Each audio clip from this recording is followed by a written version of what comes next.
वोटरों का शोषण करते हैं।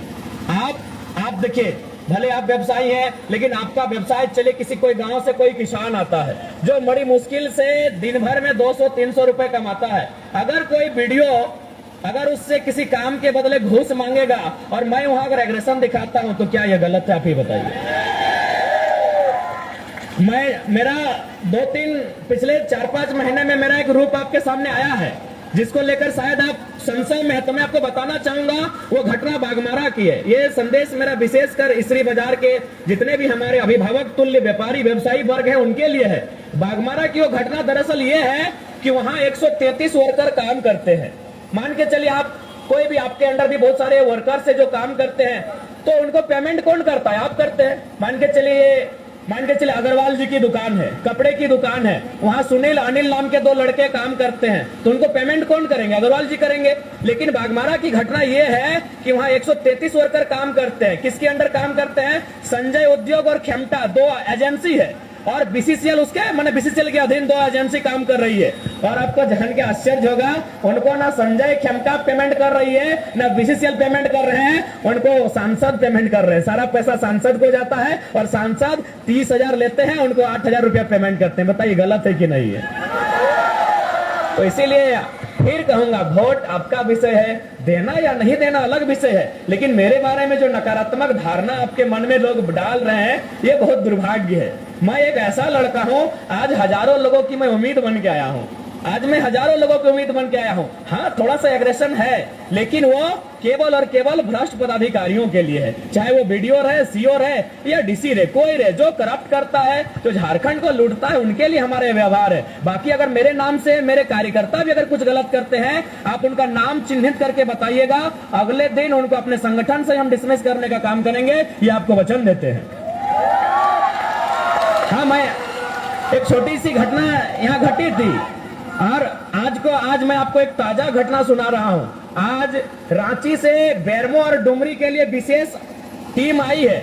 वो विशेष टीम में बहुत सारे आईएएस पदाधिकारी हैं, और उनको ये बोला गया है कि आप डुमरी और बेरमो में एक काम ऐसा कीजिए कि जयराम महतो चुनाव जीत के नहीं आ पाए। सोच सकते हैं आज लोग किस प्रकार से एक साजिश कर रहे हैं। यही दिल्ली के चुनाव आयोग की टीम भी आई है। आपको भी मालूम है, हर एक विधानसभा में चुनाव आयोग 2-2 पदाधिकारी भेजते हैं, उनको शायद ऑब्जर्वर कहा जाता है।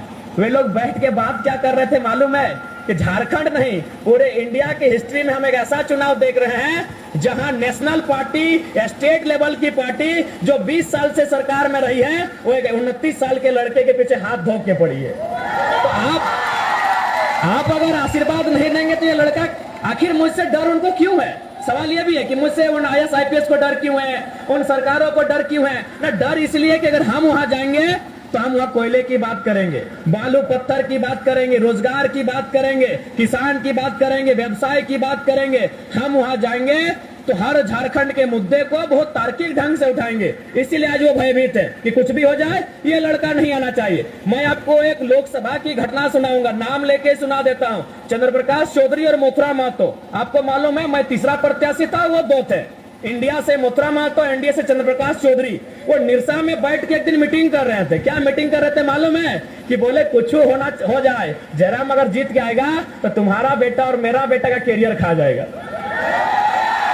ये उनका सोच है। सोच के देखिए, चंद्रप्रकाश चौधरी और मथुरा महतो निरसा में जाके मीटिंग कर रहे हैं बंगाल बॉर्डर में, और क्या बात कर रहे हैं कि कुछ हो जाए, तुम जीतो दिक्कत नहीं है, हम भी जीते तो दिक्कत नहीं है, लेकिन अगर ये लड़का जीतेगा तो तेरा भी बेटा का कैरियर खाएगा और मेरा भी बेटा का। क्योंकि हम लोग दोनों चाहते हैं कि हमारे बाद हमारा बेटा विधायक बने।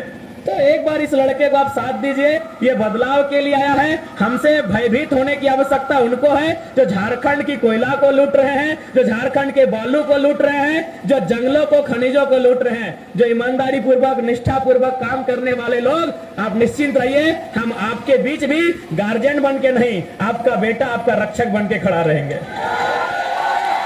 ये आपको हम वचन देते हैं।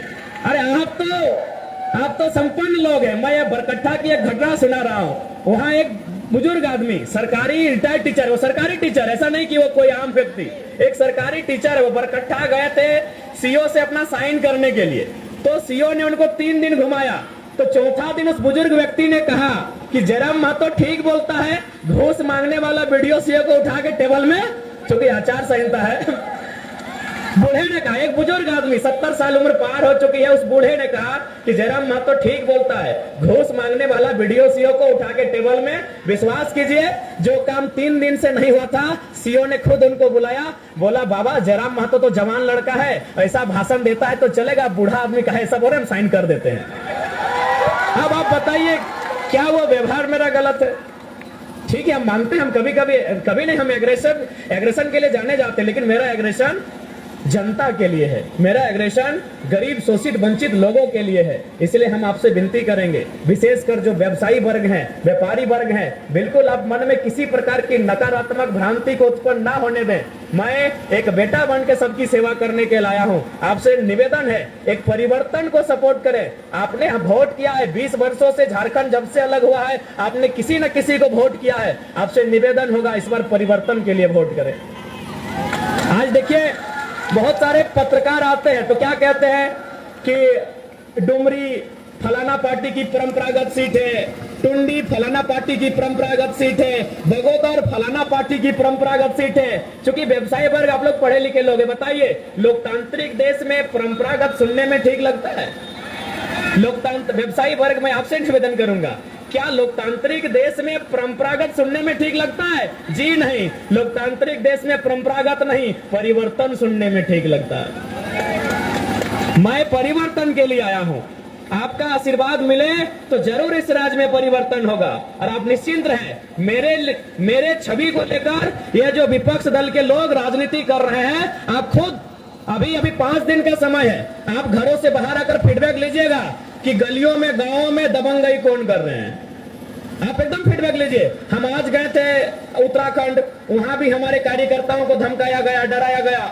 हम एक साथी का दुकान में गए, उनको तुरंत फोन किया गया कि क्यों जयराम महतो को आने दिए, जबकि यही जयराम महतो कल